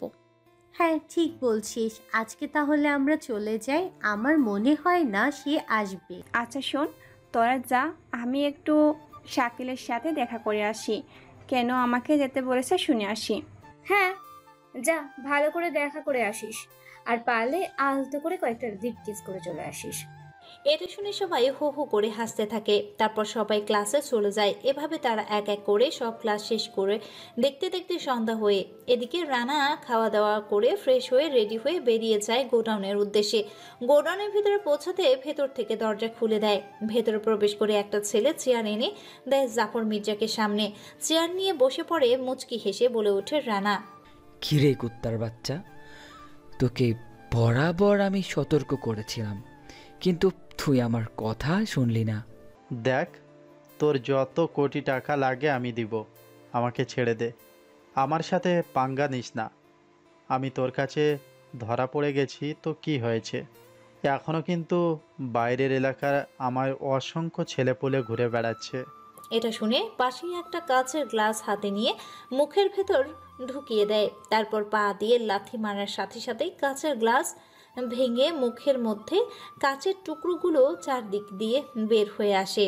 গল গল করে কেটে রক্ত বের হতে থাকে। এটা দেখে মুচকি হেসে রানা বলে ওঠে, তুই আমার বাংলাদেশের মেয়েগুলোকে বিভিন্নভাবে পাচার করে বিদেশিদের সাথে 18+ ভিডিও করে কোটি কোটি টাকা কামাবি, এটা কি করে ভাবলি তুই? এই রানা থাকতে সেটা কোনো দিন সম্ভব নয়। তোকে তো এখানে জীবন্ত জ্বালিয়ে দিব। দেখ, তোকে এখনও সুযোগ দিচ্ছি, সময় থাকতে আমাকে ছেড়ে দে। কেননা আমার শুধু একজন না, আমার সাথে আরও অনেকে কাজ করে। আমি মরলে তোরা কেউ বাঁচবি না, তোদের কাউকে ওরা ছাড়বে না। এরপর রানা মুচকি হেসে আবার বলে ওঠে, নাইজেরিয়ার সেই সাফা মেয়েটাকে নিয়ে আসো। রানার কথা মতো সাফাকে নিয়ে আসা হয়। সেফাকে দেখে চমকে যায় জাফর মির্জা, কেননা সেফা মেয়েটা একটা খাটে জায়গা একাই নিয়ে নেবে। এতটা মোটা আর তাজা মেয়েটা এক হাতে হারিয়ে যাবে জাফর মির্জা। ওজন প্রায় 749 কেজি। রানা বলে ওঠে, সাফা শোনো, ততক্ষণ অবধি এর সাথে সেক্সুয়াল সম্পর্ক করবে যতক্ষণ না সে নিজেই নিজের গলায় ছুরি চালাচ্ছে। এরপর সাফা মেয়েটি ছাপিয়ে পড়ে জাফর মির্জার উপরে। জাফর মির্জা মেয়েটার পেটের মধ্যে হারিয়ে যায়। মুহূর্তে পাওয়া যায় না তার অস্তিত্ব। সাফা নিজের মতো করে ভোগ করতে থাকে মির্জা জাফরকে। মির্জা জাফর ভয়ে আতঙ্কে যেন তার জীবন যায়। ভয়ে পুরো বিছানা নোংরা করে ফেলেছে। এটা থেকে সাফা নামের মেয়েটা মির্জা জাফরকে 2 পা ধরে উল্টো করে ঝুলিয়ে দে কাপড় যেভাবে আঁচড়াতে ধৌত করায় হয়, ঠিক যেভাবেই জাফর মির্জাকে ধোলাই করছে। শরীর ফেটে মাথা মগজগুলো বেরিয়ে আসছে। জীবনটা সেখানেই শেষ হয়ে যায়। এরপর পেট্রোল ঢেলে দিয়ে আগুন জ্বালিয়ে দেয়। দেখতে দেখতে রাত শেষ হয়ে আসছে। সকালে নতুন পরিবেশে, নতুন সময়, নতুন রঙে রঙিন হয়ে স্মার্ট হয়ে আজকেও গুটি গুটি পায়ে কলেজের উদ্দেশ্যে রওনা দিয়েছে রানা তার দিকটা ভালো করে দেখে কেউ নেই। তারপর রানা কলেজের ভেতর প্রবেশ করে একটা আম গাছের নিচে যায়, সেখানে বসে থাকে। সেখানে কিছুক্ষণের মধ্যে এসে উপস্থিত হয় শাকিল। তারপর শাকিল আর সে একে অপরের সাথে কথা বলতে থাকে নিজেদের মধ্যেই। এরই মধ্যে সেখানে উপস্থিত হয় 4 বান্ধবী। আর সে 4 বান্ধবী আর কেউ না, সেটা হচ্ছে সিমরান, রুহি, শালিনী, আখি। রুহি গিয়ে শাকিলের পাশে বসে আর সিমরান গিয়ে রানার পাশে বসে। সিমরান বলে ওঠে, রানা, আই এম সরি, আমি তোমার সাথে অনেক অন্যায় করেছি। প্লিজ তুমি কিছু মনে করিও না, আমরা কি বন্ধু হতে পারি? রানা সহ শাকিল এ কথা শুনে অবাক হয়ে যায়। অবাক হয়ে সেদিকে তাকিয়ে থাকে। রানা আর শাকিল তাদের দিকে এভাবে তাকাচ্ছে দেখে এবার সিমরান আবার বলে ওঠে, কি হলো, তুমি কোনো কিছু বলছো না যে? দেখো, আমরা সত্যি বলছি, তোমার সাথে ওরকম ব্যবহার করার জন্য আমরা দুঃখিত। আমরা কি তোমাদের বন্ধু হতে পারি? না আপু, আমার এমনি ভালো আছি, আমাদের আর বন্ধু প্রয়োজন নেই। তুই চুপ কর বাদরের বাচ্চা, নাহলে তোর মুখ ভেঙে দেবো বলছি। শাকিল ভয়ে চুপ হয়ে যায়। এটা দেখে রানা বলে ওঠে, দেখুন, আপনারা খুব ডেঞ্জারাস এবং ভয়ানক। আপনাদের থেকে দূরে থাকাই আমাদের জন্য মঙ্গল। আর আমার কোনো বন্ধুর প্রয়োজন নেই। আমি কারোর সাথে বন্ধুত্ব করতে চাই না। আমি এমনি ভালো আছি। প্লিজ রানা, না করিও না। তোমার বন্ধু হতে পারলে আমরা নিজেকে হয়তো সংশোধন করার একটা সুযোগ পাবো। কথাই আছে না, সৎসঙ্গে স্বর্গবাস আর অসৎ সঙ্গে নরকবাস। কিন্তু আপনারা যে নিজেকে পরিবর্তন করতে চাচ্ছেন, এটার প্রমাণ কি? আপনারা এই ভার্সিটির সবচেয়ে উশৃঙ্খল। আপনাদের থেকে দূরে থাকাই আমাদের মঙ্গল। তারপর রানা আর কোনো কথা না বলে সেখান থেকে চলে যায়, নিজের ক্লাসে বসে পড়ে। তারপর স্যার এসে সেদিনের মতো আজকেও পড়াতে থাকে। এক এক করে সমস্ত পড়া নোট করে তারপর দেখতে দেখতে সম্পূর্ণ ক্লাস শেষ করে ক্যান্টিনের উদ্দেশ্যে বেরিয়ে পড়ে তারা। অন্যদিকে আবার সিমরান ও তার দলবল আবার এসে বিরক্ত করতে থাকে রানা ও শাকিলকে।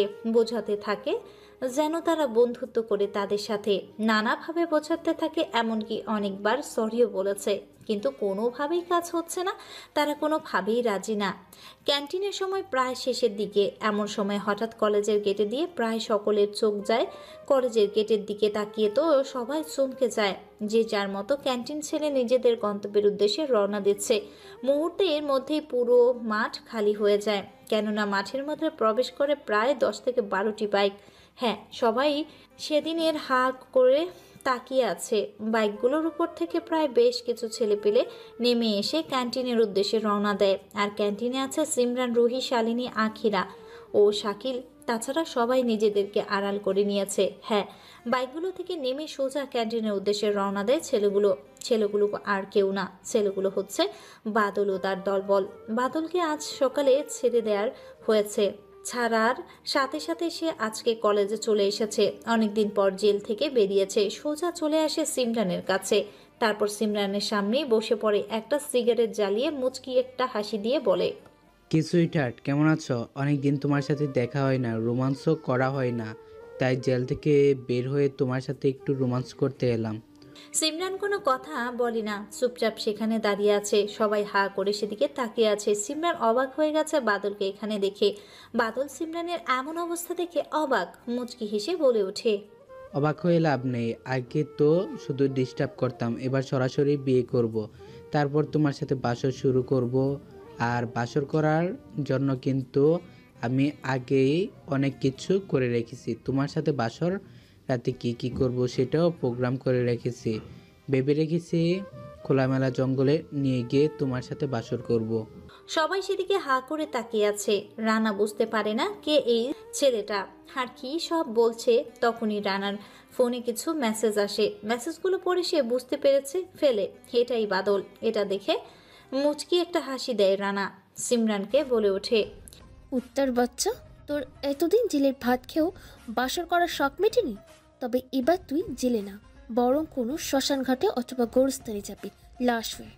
কে মারবে আমাকে? তুই মারবি আমাকে? হা হা হা।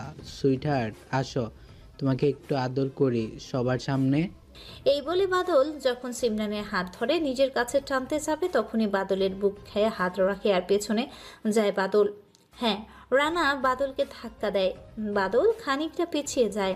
এটা দেখে সবাই অবাক হয়ে যায়। বাদলের ছেলেপেলেগুলো এগিয়ে আসে। মুচকি হেসে বাদল বলে ওঠে, ওহো, এটা কি তাহলে তোর নতুন বয়ফ্রেন্ড, আমার অবর্তমানে, যার কাছে তুই রাতের সময় কাটাতি?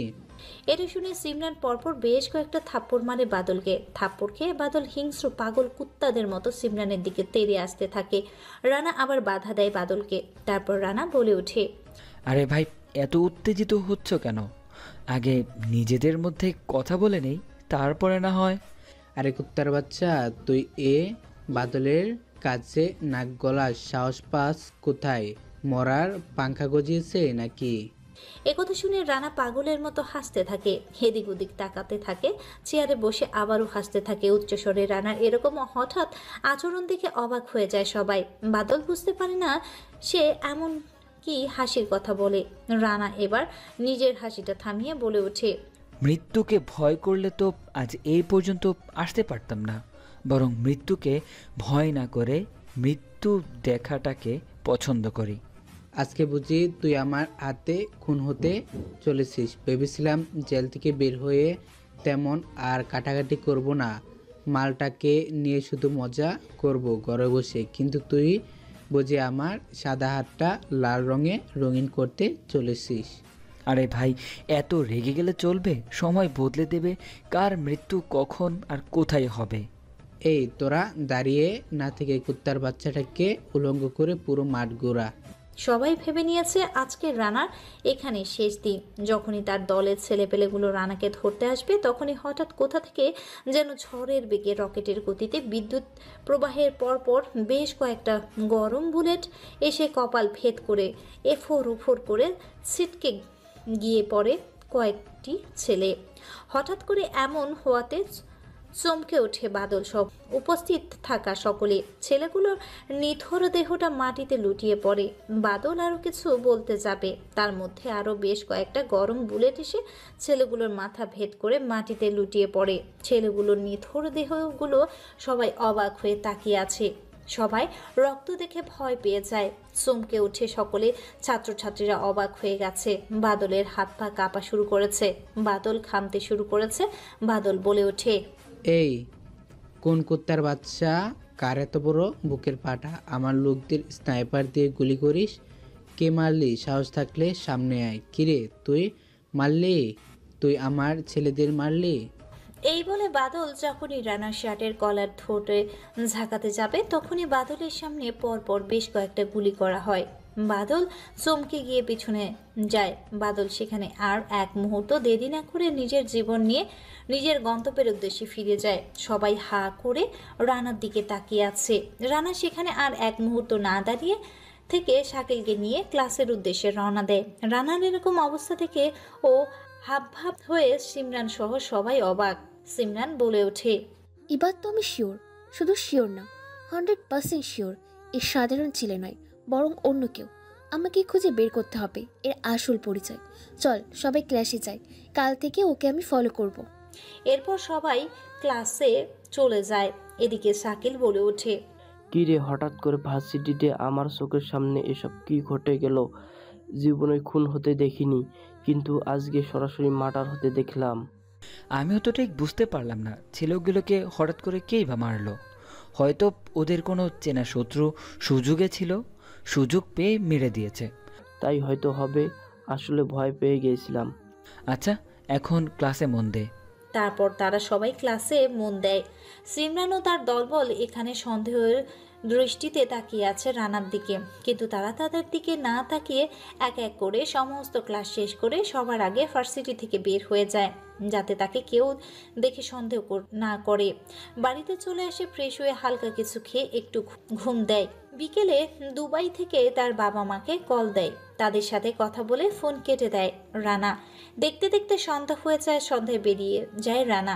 তারপর রানা চোখের নিমিষে হারিয়ে যায় তার নিজের কোনো অজানা গন্তব্যের উদ্দেশ্যে। নির্জন রাস্তায় মাঝপথ দিয়ে সোজা প্রবেশ করে তার গোডাউনে। তারপর একটা চেয়ারের উপর পা দিয়ে বসে পড়ে রানা, মুচকি হেসে সিগারেট জ্বালায়। তারপর চোখের ইশারা দিতেই শাস্তি দেওয়ার জন্য বিভিন্ন অস্ত্রসহ বিভিন্ন সরঞ্জাম রানার সামনে রাখা হয়। সেগুলো দেখে চমকে ওঠে বাদল। রোহান ও তার দলবলকে অনেক আগেই সেখানে মেরে ফেলেছিল। যখন বাদলের সাথে তারা কলেজে গিয়েছিল, তারা মুচকি হেসে বলে ওঠে, কিরে শালা কুত্তার বাচ্চা, তোর সাহস হয় কি করে আমার বিরুদ্ধে কথা বলার? তোকে সাবধান করার পরও তুই কিনা ভার্সিটিতে বিভিন্ন খারাপ কাজ করেছিস, বিভিন্ন মেয়েকে রেপ করেছিস, তাদের সাথে শারীরিক সম্পর্ক করেছিস, তাদের শারীরিক নির্যাতন করেছিস। তোর জন্য ভয়ঙ্কর কিছু শাস্তি রেখেছি। এই বলে রানা চোখের ইশারা দেয়। ফয়সাল আর কিছু ছেলে মিলে বাদলকে উলঙ্গ করে ফেলে। তারপর অনেকগুলো সিগারেট জ্বালায়। রানা সিগারেটের বাকি অংশ বাদলের পুরুষত্বে চেপে ধরে চিৎকার করতে থাকে। বাদলের এই চিৎকারে রেকর্ড করে ফেলে। তারপর লাইভের মাধ্যমে সারা সোশ্যাল মিডিয়াতে ছড়িয়ে দেয়। মুহূর্তের মধ্যে ভাইরাল হয়ে যায়। এরপর রানা বলে ওঠে, এতদিন অনেক মেয়েদের শারীরিক অত্যাচার করে মেয়েদের খুবলে খুবলে খেয়েছিস, আজকে তুই নিজেই নিজের পুরুষত্ব চিবিয়ে খাবি। একথা শুনে চমকে যায় বাদল। চোখের পলকে ব্লেড দিয়ে এক টানে কেটে ফেলে বাদলের লজ্জাস্থান। তারপর বাদলের মুখে ঢুকিয়ে দেয় তার লজ্জাস্থান। তারপর বাইরে থেকে ট্যাব মেরে দেয়। বাদল না পাচ্ছে গিলতে আর না পারছে বের করতে। আর কোনো উপায় না পেয়ে বাদল নিজেই নিজের লজ্জাস্থান চিবিয়ে খেতে থাকে। লজ্জাস্থান থেকে গড়গড় করে রক্ত বের হতে থাকে। রানা আবার বলে ওঠে, শোন, মোটা দেখে একটা গরম লোহা ভালো করে গরম করে লাল টকটকে করে ফেল, তারপর আমাকে দে। ওইটা ওর পাছার ভেতর ঢুকিয়ে মাথার মগজ দিয়ে বের করব। আর কিছু সাইকেলের শিক গরম কর, যেগুলো চোখ এবং কানের ভেতর ঢুকাবো। রানার কথা মতো সবকিছু রেডি করা হয়। এরপর গরম লোহা পাছার ভেতরে ঢুকিয়ে দেয়। পাগলের মতো বাদল লাফালাফি করতে থাকে, এদিক ওদিক ছটফট করতে থাকে। লোহাটা পাছা দিয়ে মাথার উপর দিয়ে বেরিয়ে যায়। কানের ভেতরে গরম শিক ঢুকিয়ে দেওয়া হয়। চোখগুলো গরম শিক দিয়ে বের করে নেওয়া হয়। এটা ভিডিও করে বিভিন্ন সাংবাদিকদের আইডিতে পাঠিয়ে দেওয়া হয়। প্রত্যেক জায়গায় এই আতঙ্কের খবর ছড়িয়ে পড়ে। এই খবরটা থেকে ভয় পেয়ে যায় সিমরান সহ তার 4 বান্ধবী। তারা হোয়াটসঅ্যাপ গ্রুপে চলে আসে। এখানে এসে সিমরান বলে ওঠে, তোরা খবরটা দেখেছিস? বাদলকে কেউ নৃশংসভাবে মেরে ফেলেছে। তার চিৎকার এখনো মোবাইলে রেকর্ড হয়ে আছে। শুধু তার চিৎকার না, তার মৃত্যু এবং তার আর্তনাদ এখনো চোখে ভাসছে। শুধু তার আর্তনাদ না, বরং তার খুন হওয়া পুরো ভিডিওটা এখন আমার চোখের সামনে ভাসছে। ওকে মেরেছে অনেক নৃশংসভাবে। এতদিন সে মেয়েদের নৃশংসভাবে খুব কষ্ট দিয়ে র্যাপ করত। আজকে তার পুরুষত্ব কেটে নিয়ে ভালোই করেছে। হ্যাঁ, সব কিছু ঠিক আছে, কিন্তু তাকে মারলোটাকে সেটাই তো বুঝতে পারতেছি না। আমার ওই মালটাকে সন্দেহ হচ্ছে। শোন, এখন রাখি। কালকে আমাকে রানাকে ফলো করতে হবে। সে কোথায় যায়, কোথায় থাকে আর কি করে। এখন থেকে সব সময় আমি তার সাথে আঠার মতো লেগে থাকবো। তারপর তারা কল কেটে দেয়। রানা মুচকি একটা হাসি দিয়ে বলে ওঠে, যেখানে মানুষ সব সময় ভিড় করে এবং মানুষের ভিড় থাকে, সেখানে রশিতে ঝুলে ফেলে দিবি। তারপর রানা সেখান থেকে বেরিয়ে যায়। দেখতে দেখতে সকাল হয়ে যায়। ভার্সিটি চলে যায় রানা। এক এক করে সব ক্লাস শেষ করে রানা বেরিয়ে আসে। রানাকে ফলো করতে করতে রানার বাড়ি পর্যন্ত পৌঁছে যায় সিমরান। এরপর রানা বেরিয়ে পড়ে আবার। বিকেলে 4টা বাজে একটা কালো গাড়ি এসে রানার সামনে থামে। তারপর রানা সে গাড়িতে চড়ে। এত বড় গাড়ি দেখে চমকে ওঠে সিমরান গাড়িটা ফলো করতে থাকে। গাড়িটা ফলো করতে করতে একটা পুরনো বাড়িতে চলে আসে। সেখানে লুকিয়ে আছে রোহান ও তার দলবল। চারদিক দিয়ে ঘিরে ফেলে রানার ছেলেগুলো। বাড়ির ভেতর প্রবেশ করে রানা। তারপর চেয়ারে পা তুলে বসে পরে সিগারেট জ্বালিয়ে বলে ওঠে, তোদের সাহস হয় কি করে আমার কথা অমান্য করার? সেই দুবাই থেকে আমি তোদেরকে মারতে এসেছি। এই ভাইরাল গ্যাংটা তোদের মারতে এসেছে। আমি সেই ভাইরাল গ্যাংয়ের রাজা রানা, দ্য মেন্টাল রানা। সিমরান নামটা শুনে চমকে ওঠে। ভয়ে কোনো কথা বলতে পারে না। গলা শুকিয়ে আসে তার। সামনে একটা কাচের গ্লাস দিয়ে ছেলেটার এক চোখ উপরে ফেলে ঠোঁট দুটো কেটে ফেলে, হাতের আঙ্গুলগুলো কেটে ফেলে। রানা যেন নিজের রাগটাকে কন্ট্রোল করতে পারে না। এরপর হাতুড়ি দিয়ে পায়ের আঙ্গুলগুলোকে থেতলে দিতে থাকে। একের পর এক ব্লেড দিয়ে শরীরে আঘাত করতে থাকে। মুহূর্তের মধ্যে শরীরটা ক্ষত বিক্ষত হয়ে যায়। গড়গড় করে রক্ত পড়তে থাকে শরীর থেকে। মাথাটা আলাদা করে যায়, খণ্ড খণ্ড করে হয়ে যায় শরীরের এক একটা মাংসের টুকরো। এটা দেখে সিমরান যখনই পেছাতে যাবে তখনই তাকে ধরে ফেলে রানার ছেলেগুলো। তারপর সামনে নিয়ে আসে। সিমরান বলে ওঠে, দেখো, আমাকে ছেড়ে দাও। আমি পুলিশকে সব কিছু বলে দেব যে তুমি আসলে ভাইরাল গ্যাংয়ের গ্যাংস্টার দ্য মেন্টাল রানা। এই রানাকে আজ পর্যন্ত কেউ চিনতে পারেনি আর চিনতে পারবেও না। যারা দেখেছে তারা শ্মশান ঘাটে, না হলে কবরস্থানে। প্লিজ তোমরা আমাকে যেতে দাও। আমি কাউকে কোনো কিছু বলবো না। সত্যি কথা বলতে আমি তোমাকে ভালোবেসে ফেলেছি, এজন্য মারতে পারবো না। তাছাড়া আমাকে আমার বাবা মা বিয়ের জন্য চাপ দিচ্ছে, আর এখন আমি তোমাকেই বিয়ে করব, কারণ আমি তোমাকে প্রথম দেখায় ভালোবেসে ফেলেছি। যেহেতু মারতে পারবো না, সেজন্য তোমাকে আমি আমার বউ করে আমার বাড়িতে নিয়ে যাব। তোর মতো একটা খুনির বউ আমি কোনোদিন হব না, মরে গেলেও না। তুই একটা খুনি, সন্ত্রাসী আর আসামি গ্যাংস্টার কিলার। কিভাবে বিয়ে করতে হয় সেটা আমার ভালো করে জানা আছে। শোন, তোরা লাশটাকে ফেলে দিয়ে আয় আর কাজীকে নিয়ে আয়। তোদের ভাবিকে আমি বিয়ে করার জন্য রাজি করাচ্ছি। এই বলে রানা সিমরানকে নিয়ে উপরে যায়। তারপর দরজা বন্ধ করে দিয়ে খাটের উপর ফেলে দেয় সিমরানকে। সিমরান ভয়ে পিছনতে থাকে। রানা কোনো কথা ছাড়াই এক এক করে নিজের পরনে থাকা সবগুলো খুলে ফেলে। পুরো উলঙ্গ হয়ে যায় রানা। সিমরান লজ্জায় চোখ বন্ধ করে ফেলে। এরপর রানা সিমরানের এক এক করে উপর থেকে নিচ পর্যন্ত সব খুলতে থাকে। তারপর জোর করে বিছানার উপর ফেলে দিয়ে শারীরিক সম্পর্ক করতে থাকে। ধর্ষণ করে ফেলে পুরো সিমরানকে। সিমরান ব্যথায় চিৎকার করতে রক্তে বিছানা ছেয়ে গেছে। এরপর রানা সিমরানের উপর শুয়ে ঠোঁটে আলতো করে কিস করে বলে ওঠে, এখন আমাকে তুই বিয়ে করবি নাকি সারা জীবন ধর্ষণের এই কলঙ্কের কালি নিয়ে সমাজে বেঁচে থাকবি? আমাকে বিয়ে করলে সারা জীবন তোকে রানী করে রাখবো, আর বিয়ে না করলে সারা জীবন এই সমাজে তিলে তিলে মরতে হবে তোকে। সিমরান আর কোনো উপায় পায় না। সিমরান বিয়েতে রাজি হয়ে যায়। তারপর তাদের বিয়ে দেয়া হয়। কিন্তু সিমরান রানাকে মানতে পারছে না। পারিবারিকভাবে তাদের বিয়ে দেয়া হয়। পরিবারের সবাই তাদের বিয়ে মেনে নিয়েছে। এমনকি বিয়েতে সবাই এসেছে। সিমরানের বাবা মা রানাকে মেনে নিয়েছে। তারপর রানা সিমরানকে তাদের বাড়িতে রেখে নিজের গন্তব্যের উদ্দেশ্যে চলে যায়। বিছানার উপর রানা শুয়ে আছে। এমন সময় তার ডান হাত ফয়সাল বলে উঠল ফোনে, ভাই কুত্তার বাচ্চা, ওসিটা খুঁজে পেয়েছি। ওকে চেয়ারের সাথে বেঁধে রেখেছি গোডাউনে। আপনি কি আসবেন? যাব, তোরা সব কিছু রেডি কর, আমি আজকেই যাব। এরপর রানা চলে আসে সেই লাল রঙের লাক্সারিয়াস গাড়ি করে গোডাউনে এসে কোনো কথা ছাড়াই এলোপাথারি মারতে থাকে ওসিকে। ওসি শুধু চিৎকার করতে থাকে, কেননা সে এতদিন টাকা খেয়ে ছেড়ে দিয়েছে বাদল ও তার দলবলকে। তাই তাকে আজকে বেধর্মভাবে পেটাচ্ছে রানা। মারতে মারতে ফাটিয়ে ফেলেছে শরীরের চামড়া। গড়গড় করে রক্ত বের হচ্ছে, যার ক্ষতস্থানগুলোতে অ্যাসিড ঢেলে দেয়। সাথে চুন মুহূর্তেই মধ্যে পড়ে চামড়াগুলো ছাই হয়ে যায়। লাল রঙের আগুন ধরে যায়, দাও দাও করে জ্বলতে থাকে তার শরীর।